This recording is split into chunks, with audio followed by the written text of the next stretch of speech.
V první řadě to, co se já setkávám se zákazníky, je otázka, co jsou to ty kritické data a co jsou to ty kritické aplikace. Takže první věc, která je nejdůležitější, aby si oni definovali a klasifikovali data a aplikace, které vlastně chtějí chránit a kterých pak chtějí obnovit. A pak samozřejmě vytvoření infrastruktury k tomu, aby ve chvíli, kdy dojde k nějakému útoku, tak oni měli k dispozici nějakou kopii, ze které jsou schopni obnovit ať už kritický data nebo zprovoznit ten provoz.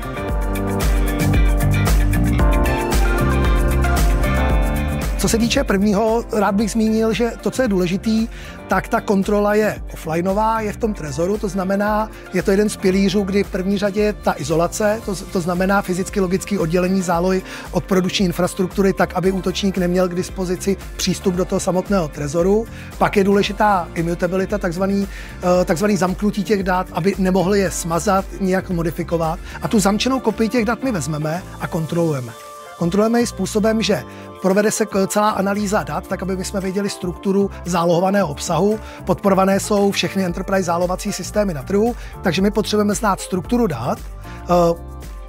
CyberSense, to je ten software, to je ta inteligence, která se na to kouká, tak je schopná se podívat na ty data, zkontrolovat 200 vektorů útoků a pak díky full kontextové analýze na denní bázi porovnává obsah mezi sebou a na základě anomálí je schopna říct, že dochází v těch datech od nějaké odlišnosti, na kterou je vás schopný upozornit a říct, tady dochází k nějaké anomálii nebo k nějakému ransomwareovému útoku a díky těmto informacím se pak vám dostávají informace o tom, jakým způsobem nebo jak data byly napadený, to znamená, že vy víte, z jakého účtu byl útok veden, v jakém čase, jaké soubory byly napadeny a díky těm všem informacím vy jste schopni rychle a efektivně obnovit ty data.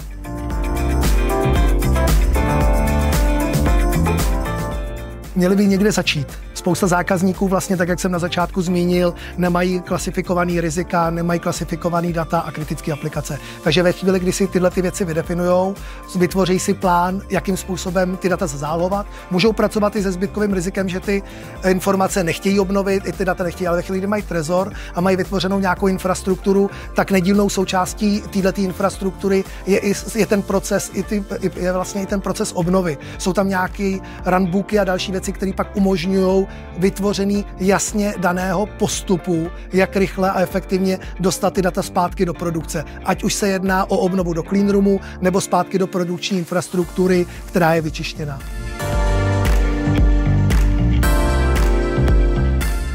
V první řadě je to zamyslení se nad tím, jakým způsobem data ukládají a kam. Bavíme se o tom produkčním perimetru. Z pohledu nás to, co by měla jejich storage mít, je garantovaná obnovitelnost dat. To znamená, že data, které jsou do ní ukládány, jsou validovány, že jsou uloženy v pořádku, že ta záloha zafungovala.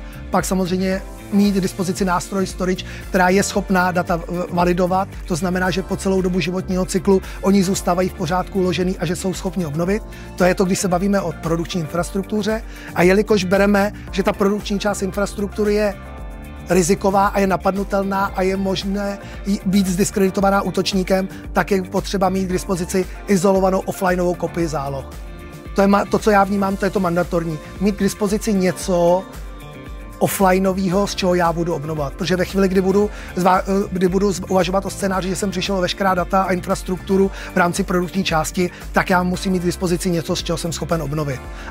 A nad tím pak vystavit ten proces. A je to jenom o práci s rizikem, jestli budu mít jednu pásku disk, anebo budu mít vytvořený trezor, který bude sám o sobě validovat, že ty data jsou v pořádku a jsou obnovitelný a ukáže mi to na tu poslední čistou zlatou kopii, ze které já jsem schopen obnovit.